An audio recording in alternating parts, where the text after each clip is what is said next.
The autumn wind carried the scent of burning grass across the Montana plains as 17-year-old Ayanna pressed her trembling body against the rough bark of an old cottonwood tree.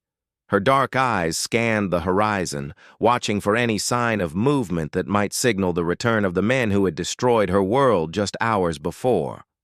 The beaded doe-skin dress her grandmother had made for her was torn at the sleeve, and dried blood stained the intricate blue and white patterns that told the story of her family's lineage. 3 miles behind her lay the smoldering remains of her small band's temporary camp. The memory of screaming horses and gunfire still echoed in her ears. She had watched from behind a boulder as the masked riders swept through their peaceful settlement like vultures, taking what they wanted and destroying the rest. Her father, a proud warrior named Lakota, had fought bravely but was outnumbered. Her mother and younger brother had managed to escape in different directions. But in the chaos, Ayanna had lost sight of them. The bandits had been different from the usual conflicts her people faced. These men wore no uniforms and showed no mercy to anyone in their path. They spoke in harsh voices about gold and railroad money, caring nothing for the innocent families they terrorized. Ayanna had heard stories of such men from other tribes, outlaws who preyed on everyone, whether native or white settler, taking advantage of the lawless nature of the frontier. As the sun began to sink toward the western mountains, painting the sky in shades of orange and pink, Ayanna knew she could not spend another night hiding in the wilderness. The temperature would drop quickly once darkness fell, and she had no supplies, no food, and no shelter. Her moccasins were thin, designed more for dancing at ceremonial gatherings than for running across rough terrain. Through her tears, she spotted something in the distance that made her heart race with both hope and fear. Smoke was rising from a chimney about 2 miles to the east, and she could make out the shape of a modest wooden house surrounded by a few outbuildings. It had to be a homesteader's ranch, but she had no way of knowing whether the people inside would help her or turn her away. The relationship between her people and the white settlers was complicated and often dangerous. With no other choice, Ayanna began walking toward the distant homestead. Each step sent sharp pains through her bare feet, which had been cut by rocks and thorns during her desperate flight. She moved carefully, staying low and using whatever cover she could find, always watching for any sign that the bandits might have returned to track down survivors. As she drew closer to the ranch, she could see more details. It was a simple but well-maintained property with a small house, a barn, and a corral containing several horses. Smoke continued to curl from the chimney, and warm yellow light glowed from the windows. The sight of such peaceful domesticity made her realize how desperately she wanted to be safe, to be warm, to stop running. But still, she hesitated. What if the rancher was hostile to her people? What if he was even connected to the men who had attacked her family? Stories of betrayal and violence between native peoples and settlers filled the oral histories of her tribe. Yet as the cold evening air began to bite through her torn dress, she knew she had little choice.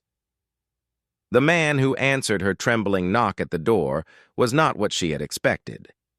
Samuel Morrison was in his mid-40s, with graying hair and kind blue eyes that immediately showed concern when he saw her condition. He was tall, but not imposing, with the weathered hands and sunburned face of someone who had spent years working the land. Behind him, she could see a simple but clean home with handmade furniture and the warm glow of a fire in the stone fireplace. "Please, sir," Ayanna managed to whisper in the English her father had taught her, her voice barely audible above the evening wind. "May I stay here until the bandits leave?" Her whole body shook, partly from cold, but mostly from the terror of reliving what she had witnessed. Samuel looked at the young woman standing on his doorstep, taking in her torn traditional dress, her bleeding feet, and the unmistakable look of someone who had fled from violence. He had heard rumors of outlaw activity in the area, and it was clear that this girl had been caught up in something terrible. Without hesitation, he stepped back from the door. "Of course, child," he said quietly, his voice gentle but firm. "Come in where it's warm." As Ayanna stepped across the threshold, she felt her legs nearly give out from relief. The interior of the house was simple but welcoming. A fire crackled in the stone hearth, casting dancing shadows on the log walls. Hand-woven rugs covered the wooden floors, and she could smell something cooking in a pot hanging over the fire. It was the first time in hours that she felt even a small sense of safety. Samuel quickly moved to help her to a chair near the fire. "My wife passed 2 years ago," he explained as he fetched a blanket from a chest near the wall. "But I still remember how to tend to someone who's been hurt." He wrapped the soft wool blanket around her shoulders, careful not to make any sudden movements that might frighten her further. "What's your name, child?" he asked as he knelt down to examine her injured feet. "Ayanna," she whispered, pulling the blanket tighter around herself. "It means eternal blossom in my language." Samuel nodded respectfully. "That's a beautiful name. I'm Samuel Morrison, and this is my ranch. You're safe here, Ayanna? Nobody's going to hurt you while you're under my roof." As he spoke, he was already moving to gather supplies to clean and bandage her feet. He brought a basin of warm water and clean cloths, working with surprising gentleness for such large hands. Ayanna watched his face as he tended to her wounds, seeing none of the hostility or suspicion she had been taught to expect from white settlers. "Can you tell me what happened?" Samuel asked softly, as he carefully washed the cuts on her feet. "You don't have to if you're not ready, but it might help me understand what kind of danger we might be facing." Ayanna took a shaky breath, trying to find the words in English to describe the horror she had witnessed. "Bad men came to our camp. They wore masks and carried many guns. They wanted gold, but we had none. They burned our lodges and took our horses. My father fought them, but there were too many." Her voice broke as she remembered the last time she had seen Lakota, defending their family with nothing but a knife against men with rifles. Samuel's jaw tightened as he listened. He had suspected that the recent increase in outlaw activity might eventually affect the native communities in the area, but hearing about it firsthand made his anger flare. "How many of them were there?" "Maybe 10 or 12. They rode fast horses and knew the land well. One of them had a scar across his face and another wore a red bandana." Ayanna closed her eyes, trying to push away the memory of their harsh laughter as they destroyed everything her family owned. "That sounds like the Garrett gang," Samuel muttered, more to himself than to her. "I've heard they've been operating out of the Badlands to the north, hitting settlements and camps all across the territory. They're wanted by the territorial marshal, but they know these mountains better than most lawmen." After he finished bandaging her feet, Samuel ladled some stew from the pot into a bowl and brought it to her with a piece of fresh bread. "You need to eat something," he said. "You look like you haven't had a proper meal in days." As Ayanna ate, Samuel studied her face in the firelight. She was young, probably not much older than his own daughter would have been if she had lived. There was an intelligence in her dark eyes, along with a strength that had allowed her to survive what many others might not have. He could see that she came from a family that had taught her well, both in terms of practical skills and in the values that had given her the courage to seek help when she needed it. "Where is the rest of your family?" Samuel asked gently. "Are they safe?" "I don't know," Ayanna admitted, fresh tears forming in her eyes. "When the shooting started, we scattered. My mother and little brother ran toward the river. I went the other way. My father stayed to fight." She paused, afraid to voice her worst fears about what might have happened to him. Samuel reached over and patted her hand reassuringly. "Your father sounds like a brave man, and if your mother and brother are anything like you, they probably found somewhere safe to hide until those outlaws moved on." Come morning, we'll see about getting word to the territorial authorities and maybe finding news of your family. Why are you helping me? Ayanna asked suddenly, looking directly into his eyes. Most white men do not trust my people. Samuel was quiet for a moment, staring into the fire as he considered his answer. I suppose because it's the right thing to do, he said finally, and because I know what it's like to lose everything you care about. When my wife died, folks in this community helped me through the worst of it, even though some of them barely knew me. Kindness isn't something that belongs to just one group of people. He stood up and moved to the window, carefully pulling back the curtain to scan the dark landscape outside. Besides, he added with a slight smile, my late wife Sarah would never forgive me if I turned away someone in need. She always said that how we treat people when they're most vulnerable says everything about who we really are. As the night deepened, Samuel made sure all the windows were properly shuttered and the door was securely barred. He checked his rifle and made sure it was loaded, though he hoped it wouldn't be necessary. The Garrett gang typically moved quickly through an area and didn't usually return to places they had already hit, but he wasn't taking any chances with Ayanna's safety. You can sleep in my daughter's old room, he told her, showing her to a small but comfortable bedroom with a narrow bed covered in a colorful quilt. There are some clothes in the chest that might fit you. They belong to my Emily. She would have been about your age now. Ayanna could hear the sadness in his voice and understood that this family had also known loss. What happened to her? She asked softly. Fever took her when she was just 12, Samuel replied, his voice heavy with old grief. That was 5 years ago, but sometimes it still feels like yesterday. He paused in the doorway. I think she would have liked you, Ayanna. She always believed that people were basically good, no matter where they came from or what they looked like. As Ayanna settled into the comfortable bed, wearing a simple cotton nightgown that had belonged to Samuel's daughter, she allowed herself to feel something she hadn't experienced since the attack began, a sense of peace. The house was warm and secure, and for the first time in hours, she wasn't afraid of every sound she heard outside. But even as sleep began to claim her, she couldn't shake the worry about her family. Were her mother and brother safe? Was her father still alive? And what would happen when morning came? The bandits might be gone, but the world outside this small sanctuary was still dangerous and uncertain. Through the thin walls, she could hear Samuel moving around the main room, probably making sure everything was secure for the night. The steady, careful sounds of his preparations reminded her of her father's nightly rituals when they camped in unfamiliar territory. It was comforting to know that someone was watching over her, even if that someone was a stranger who had every reason to turn her away. As she finally drifted off to sleep, Ayanna whispered a prayer in her native language, asking the spirits to protect her family and to help her find them safely.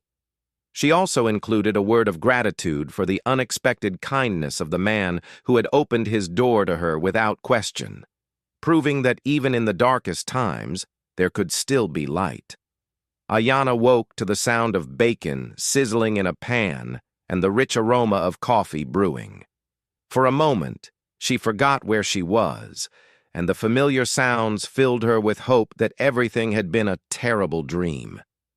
But as consciousness fully returned, she remembered the events of the previous day, and the weight of worry about her family settled back onto her shoulders. Sunlight streamed through the small window of Emily's room, and Ayanna could see that the sun was already well above the horizon. She had slept longer than she intended. Exhausted by the trauma and the sense of safety she felt in Samuel's house, she dressed quickly in the simple brown dress she had found in the chest, marveling at how different it felt from her traditional clothing. The fabric was rougher but warm, and it fit her reasonably well. When she entered the main room, Samuel was standing at the stove, his back turned to her as he tended to breakfast. He had clearly been awake for hours, and she noticed that his rifle was leaning against the wall near the door, within easy reach. "Good morning, Ayanna," he said without turning around, somehow aware of her presence. "I hope you slept well. I figured you needed the rest more than you needed an early breakfast." "Thank you," she replied, still feeling awkward about accepting so much kindness from a stranger. In her culture, hospitality was sacred, but there were also complex protocols about accepting help from outside the tribe. "I slept better than I have in many days." Samuel turned and studied her face, noting that while she looked rested, the worry about her family was still clearly visible in her eyes.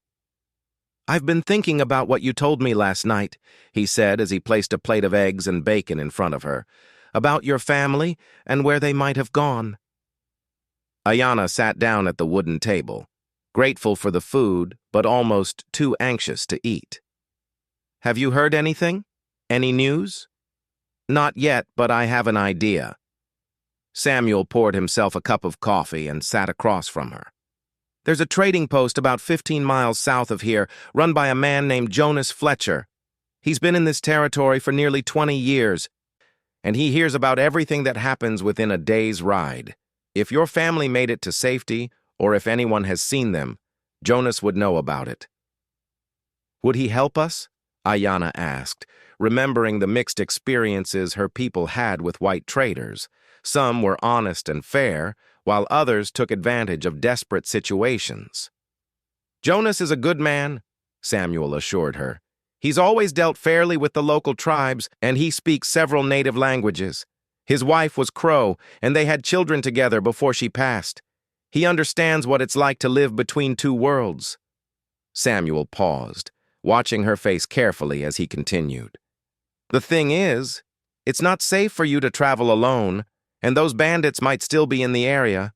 I could ride with you to the trading post, but that would mean leaving the ranch unprotected." Ayanna felt a surge of guilt at the thought of putting Samuel at risk or asking him to abandon his home for her sake. "I cannot ask you to do that. You have already done so much." "You didn't ask," Samuel replied firmly. "I'm offering. The way I see it, helping you find your family is the right thing to do, and I'm not about to let a young woman ride alone through territory where the Garrett gang might still be operating." As they discussed their options, the sound of approaching horses made them both freeze. Samuel immediately moved to the window and carefully peered through a gap in the shutters. Ayanna felt her heart begin to race, terrified that the bandits had somehow tracked her to this sanctuary. "It's all right," Samuel said after a moment, though he didn't move away from the window.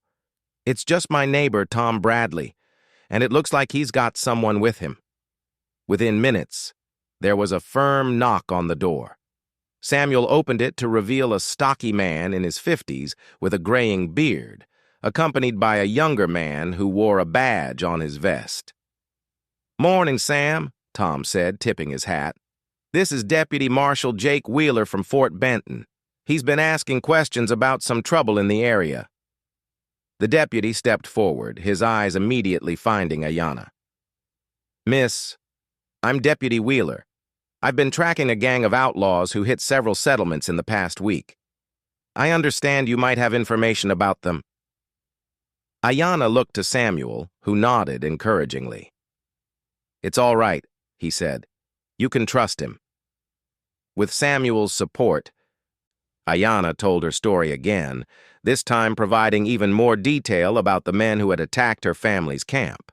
The deputy listened carefully, taking notes and asking specific questions about the bandits' appearance, their horses, and the direction they had traveled after the attack. "That's definitely the Garrett gang," Deputy Wheeler confirmed when she finished. "They've been terrorizing this whole region for months. The territorial government has put a substantial bounty on their heads, but they know these mountains like the back of their hands." "What about my family?" Ayanna asked urgently. "Have you heard anything about other survivors?" The deputy's expression became more serious. "I'm afraid I have some news, but I'm not sure if it's good or bad. Yesterday evening, a Lakota woman and a young boy were found by a cavalry patrol near Willow Creek, about 20 miles northeast of here. They were in rough shape, but alive. Ayana's heart leaped with hope and fear. What did they look like? The woman, was she tall with a scar on her left hand? And the boy, did he have a birthmark on his cheek? The report didn't include those details, Deputy Wheeler admitted. But the patrol brought them to Fort Benton for medical attention and protection.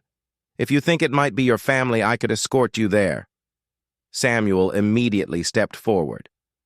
I'll come with you, he told Ayana. You shouldn't make that journey alone, and I want to make sure you get there safely.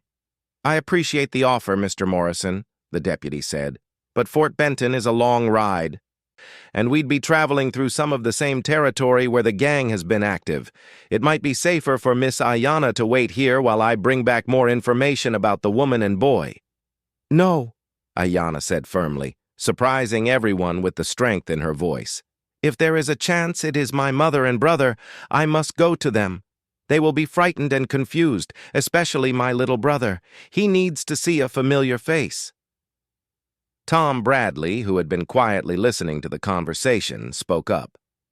Sam, if you're determined to make this trip, I can keep an eye on your place while you're gone. My oldest boy can help me with the cattle, and we'll make sure nobody bothers your property. Samuel looked at Ayana, seeing the determination in her eyes, and made his decision. All right then, Deputy, we'll travel with you to Fort Benton. When can we leave? The sooner the better, Wheeler replied. The gang has been moving in a roughly southern direction, so every hour we delay increases the chance we might run into them on the trail. As the men discussed the logistics of the journey, Ayana felt a mixture of hope and terror. The possibility that her mother and brother were alive and safe filled her with joy. But the thought of her father remained a painful uncertainty. She also felt guilty about the danger she was bringing to Samuel, this kind man who owed her nothing, but had already risked so much to help her. Mr. Morrison, she said quietly, when the others were focused on studying a map of the territory. You do not have to do this.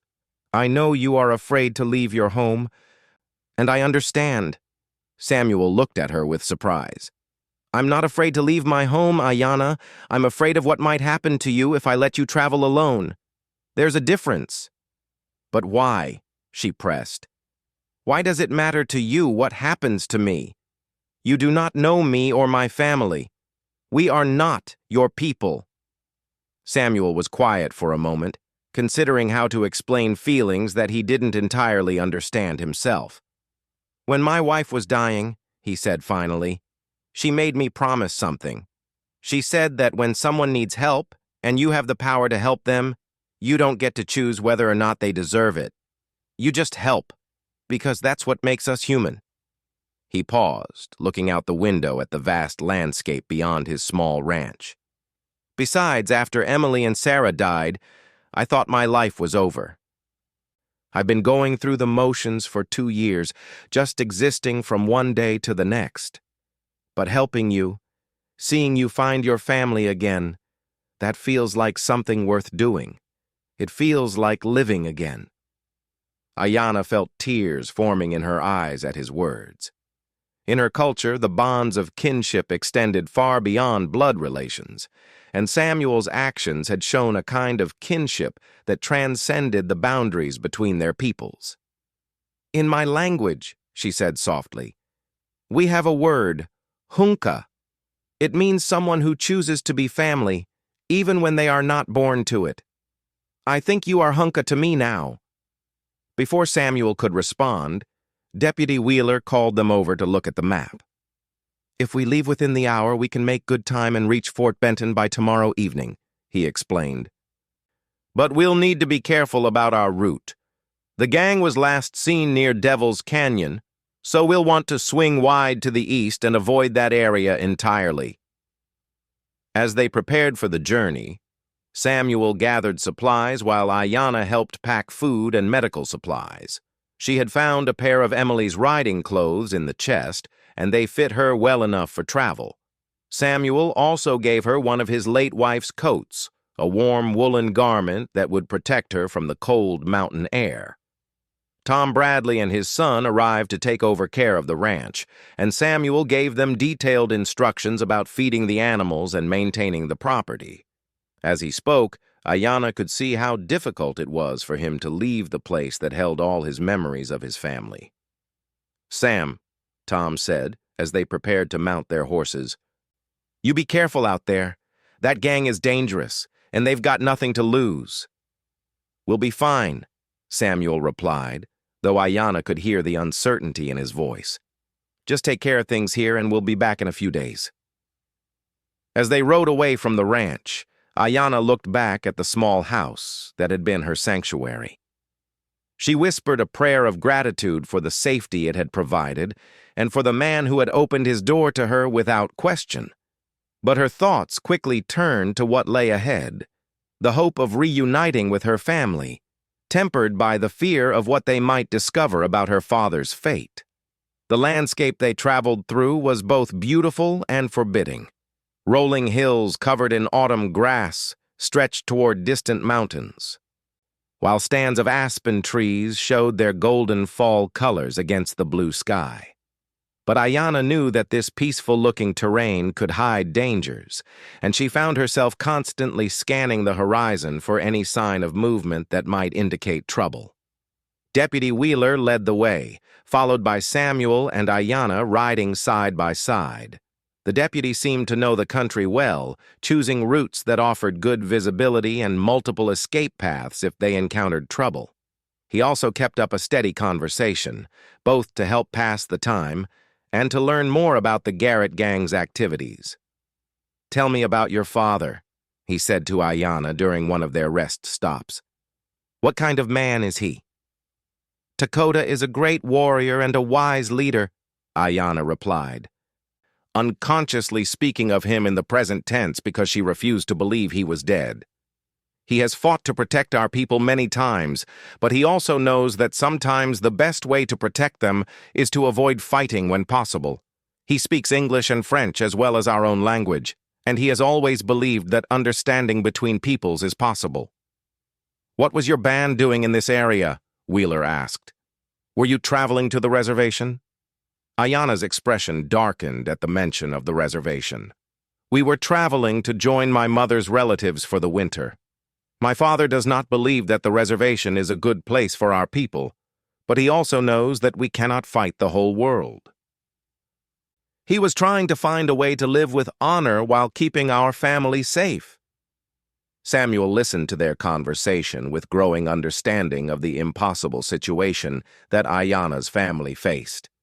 Like many native families, they were caught between a traditional way of life that was becoming increasingly difficult to maintain and a future on reservations that offered safety, but at the cost of everything that made them who they were.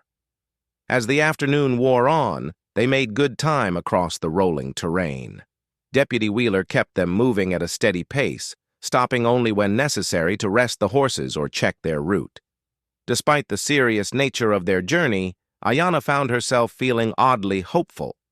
The simple act of moving toward a possible reunion with her family, supported by two men who had proven themselves trustworthy, gave her more hope than she had felt since the attack began.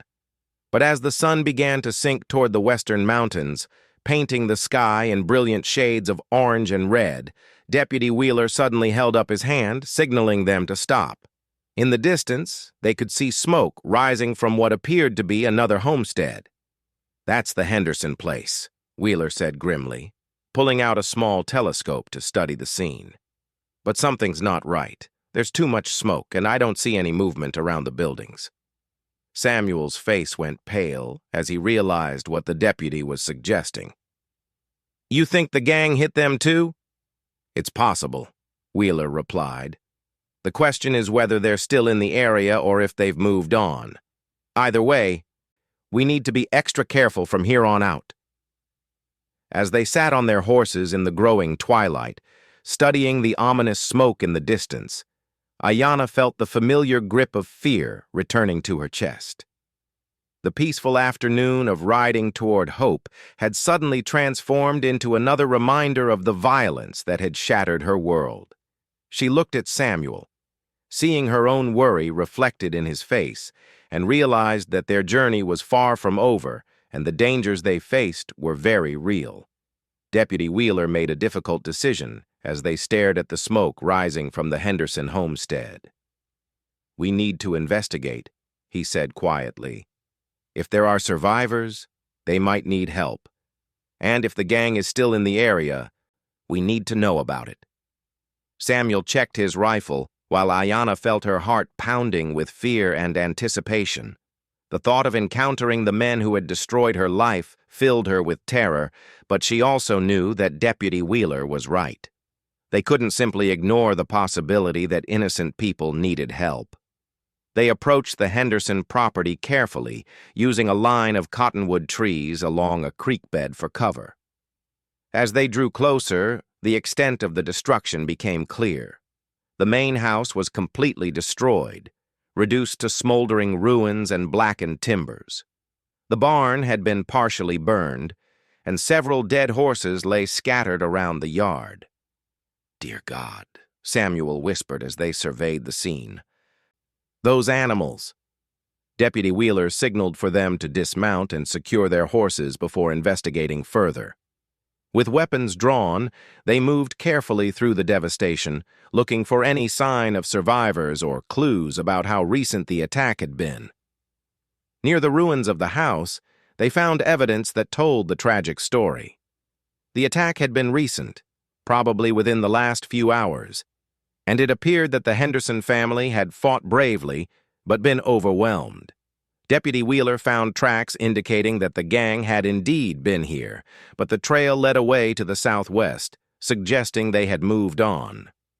"At least 12 riders," Wheeler observed, studying the hoofprints in the soft earth near the creek. "They're getting bolder, hitting places in broad daylight now." As they prepared to leave the grim scene, Ayanna suddenly grabbed Samuel's arm. "Listen," she whispered urgently. "Do you hear that?" They all stood perfectly still, straining their ears. Faintly, from the direction of the partially collapsed barn, came a sound that might have been crying. Moving carefully through the debris, they discovered a small root cellar that had been concealed beneath a pile of hay and fallen timbers. "Hello?" Deputy Wheeler called softly. "Is someone down there? We're here to help." The crying stopped abruptly, replaced by frightened whimpering. After several minutes of gentle coaxing, a small voice answered from below. "Are you the bad men? Are you going to hurt us?" "No, child," Samuel said, his voice full of compassion. "We're here to help. Can you tell me your name?" Eventually, they managed to coax 2 young children from their hiding place in the cellar, a boy of about 8 and a girl who couldn't have been more than 6. They were the Henderson children, Tommy and Beth, who had hidden when their parents told them to run. The children were terrified, dirty, and hungry, but physically unharmed. "Where are Mama and Papa?" little Beth asked, looking around with confused eyes. Samuel and Deputy Wheeler exchanged a meaningful look. The children's parents were almost certainly among the victims of the attack, but this was not the time or place to explain that to traumatized children. "We're going to take you somewhere safe," Samuel told them gently, "and we'll figure out everything else later." With 2 additional people to protect and care for, their journey to Fort Benton became more complicated. The children were too small to ride alone, so Tommy rode with Deputy Wheeler while Beth shared Samuel's horse. This slower pace made them more vulnerable, but there was no choice. As they resumed their journey toward Fort Benton, Ayanna found herself taking on a protective role with the frightened children. She told them stories in simple English, teaching them words in her own language, and distracting them from their fear and grief. Despite everything she was going through herself, she instinctively understood that these innocent children needed someone to make them feel safe.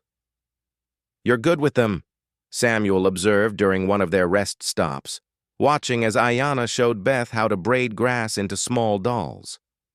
Children are precious, Ayana replied simply. They carry the future of all people. No matter what nation they come from, it is the responsibility of all adults to protect them. As the sun set and darkness began to fall, Deputy Wheeler made another difficult decision. "We need to find shelter for the night," he announced. "It's too dangerous to travel these trails in the dark, especially with the children." They found a defensible position in a small canyon with high rock walls and only one entrance. Deputy Wheeler and Samuel took turns standing watch while Ayana cared for the exhausted children, sharing her blanket with Beth and singing soft lullabies that somehow transcended language barriers. During Samuel's watch, Ayana joined him near the mouth of the canyon. "Cannot you sleep?" he asked quietly. "I keep thinking about what we might find at Fort Benton," she admitted. "What if it is not my family? What if they are still missing, or—" She couldn't bring herself to finish the sentence. "Then we'll deal with whatever we find," Samuel said firmly. "But you can't spend your energy worrying about things you can't control. Right now, those children need you to be strong, and tomorrow we'll know more than we know today." Ayana was quiet for a moment, looking up at the stars that seemed so bright in the clear mountain air. "In my culture, we believe that the spirits of our ancestors watch over us from the Star Road," she said, pointing to the Milky Way stretched across the dark sky. "I hope my grandmother is watching over my family tonight." "I'm sure she is," Samuel replied, though he wasn't entirely certain what he believed about such things.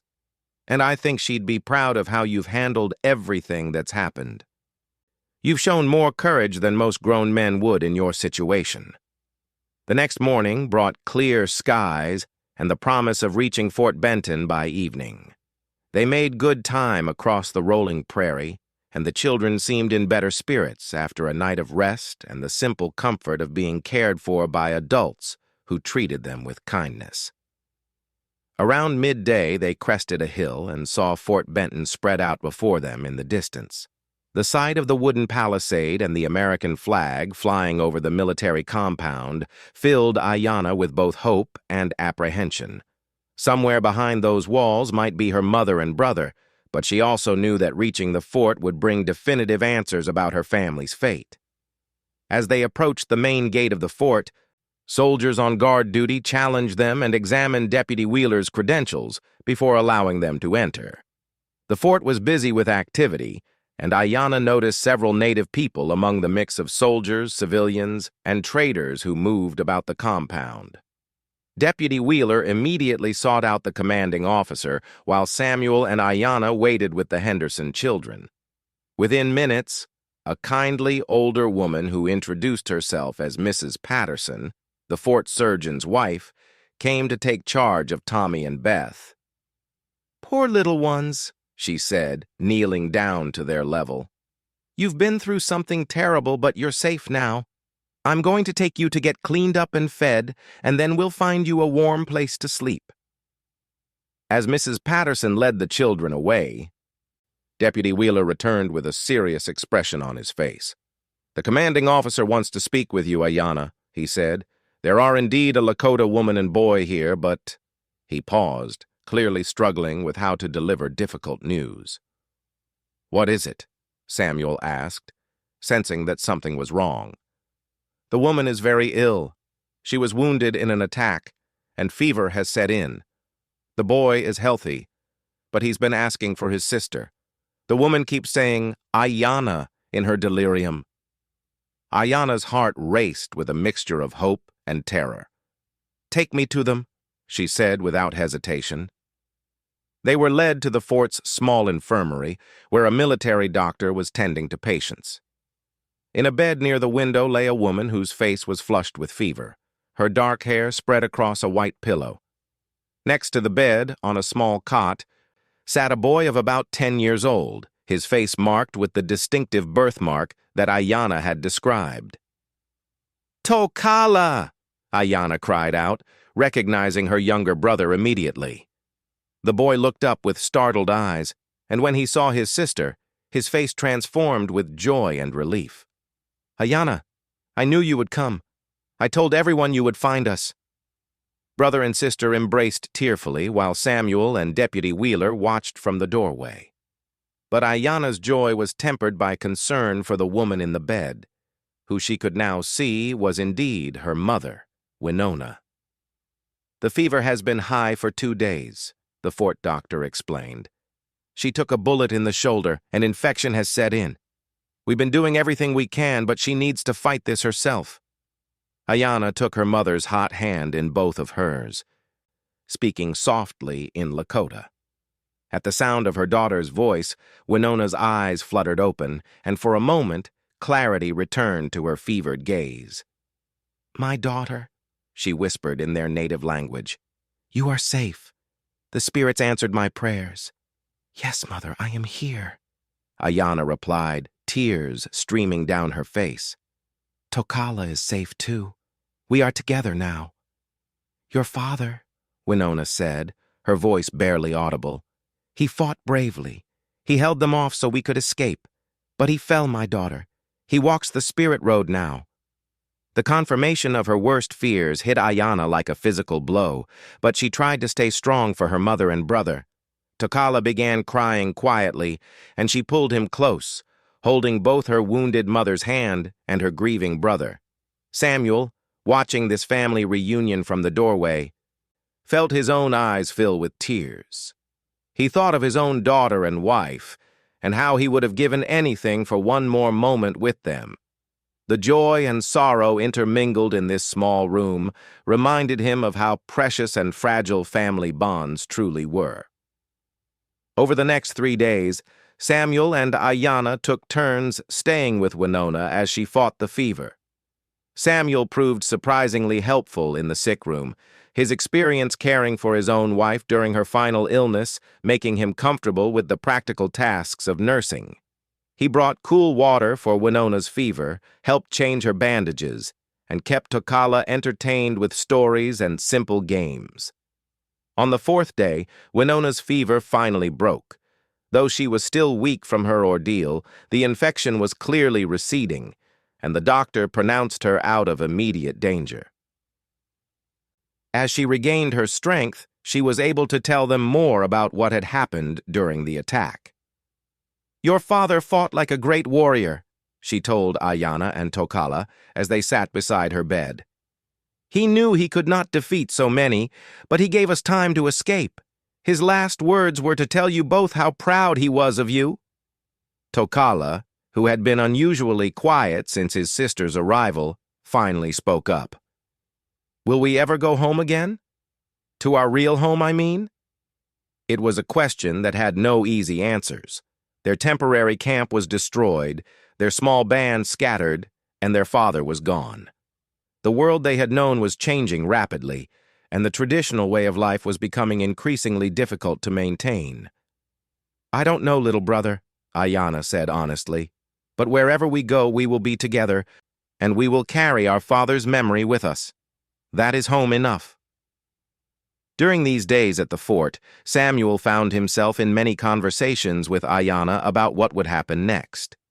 Deputy Wheeler had explained that there were several options for the family. They could go to the reservation, try to join other relatives, or possibly find some other arrangement that would allow them to stay together. "What do you want to do?" Samuel asked Ayana during one of their evening conversations outside the infirmary. "I want to take care of my mother and brother," she replied simply. "Everything else I am not sure about. The reservation is safe, but it is not the life my father wanted for us. Yet I do not know what other choices we have." Samuel had been thinking about this question himself, and he had come to a decision that surprised him. "What if you came back to my ranch?" he asked quietly. "At least until your mother is fully healed, and you have time to decide what you really want to do." Ayana looked at him with astonishment. "You would do that? But people will talk. They will say you are harboring Indians." "Let them talk," Samuel replied with more conviction than he had felt about anything in years. I've got more room in that house than I need. And Tom Bradley already said the community would support whatever I thought was right. Besides, Tokala could help with the ranch work, and you could teach him to read and write better. It would be good for all of us." When they presented this option to Winona, she studied Samuel carefully before responding. "You are the man who saved my daughter," she said in careful English. "Ayanna told me how you opened your door without question when she needed help." "Any decent person would have done the same," Samuel replied, though he could see that Winona didn't entirely believe that was true. "In our tradition," Winona continued, "when someone saves a member of your family, they become family themselves. If you are truly offering us a place in your home, we accept with grateful hearts." And so it was that 3 weeks later, Samuel Morrison's ranch welcomed its new residents. Winona was still recovering but growing stronger every day.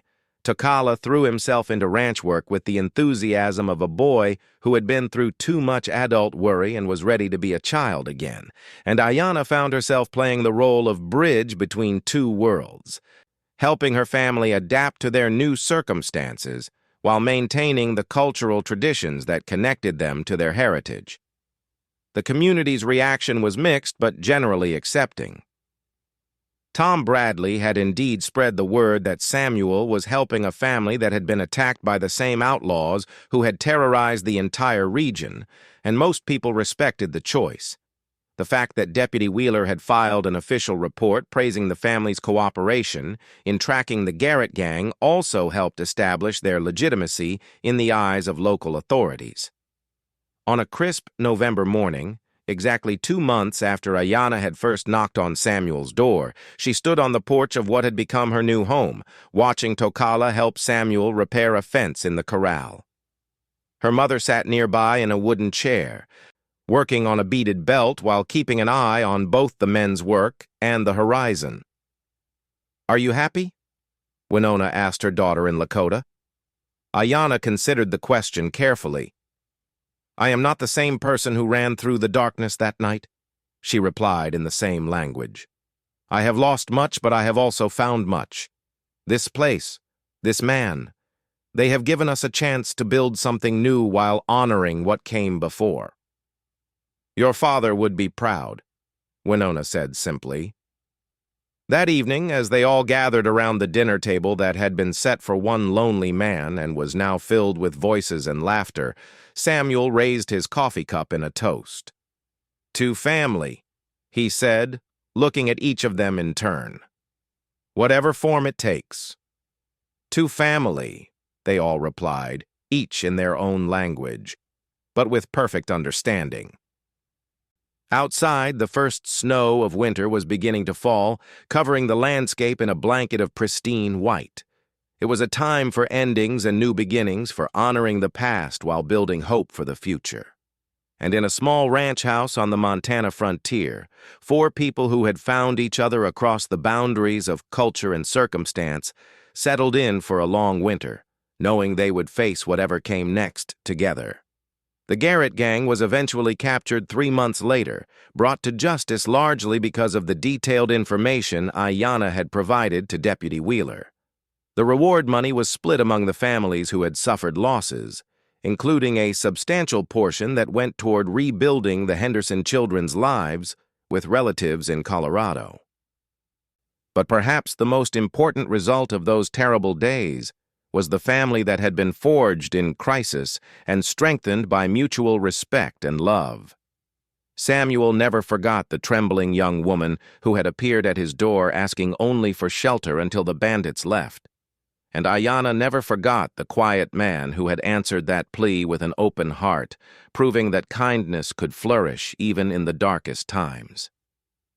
Years later, when Tokala was grown and had children of his own, he would tell them the story of how their grandmother had fled through the darkness to find safety, and how a stranger had become family simply by doing what was right when it mattered most.